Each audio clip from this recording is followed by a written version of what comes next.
Պարոն Մնացականյան, խնդրում եմ նորից հստակ ասեք, այդ ձերբակալված կամ կալանավորված անձանց մեջ գոնե մեկ հոգի իշխող կուսակցությունից կա,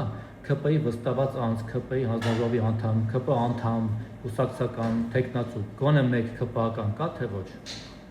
Ունեք տվյալ։ Ես իմ մասնագիտական աշխատանքությունը կա եւ ինձ թույլ չի տալու ես կրկին անգամ պատասխանելի հարցի, որին արդեն պատասխանել եմ եւ ինչպես ես հասկանում եմ, ենթատեքստը քաղաքական է։ Քաղաքական ինչից է կաշկանդվում։ Ես քաղաքական, ապա քաղաքական բան եւ կաշկանդված եմ հենց դրանով։ Եթե հակակոռուպցիոն կոմիտեն տարածում է հայտարարություն գրում է ուժեղ Հայաստանի անդամները չգիտեմ ինչ։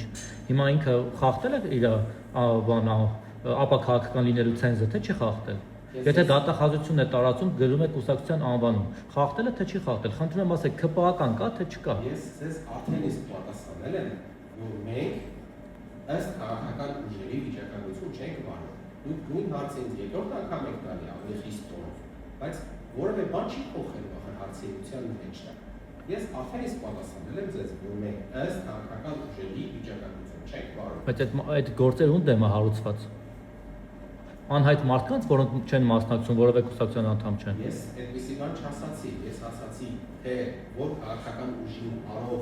անձանց նկատմամբ քանի նարություն նախաձեռնվել կամ քանի իրականացում է իրականացվել, այդպիսի առանձին վիճակագրություն չենք վարում։ Բա հակակոռուպցիոն կոմիտեն որտեղից է այդպիսի տեղեկություն տարածում։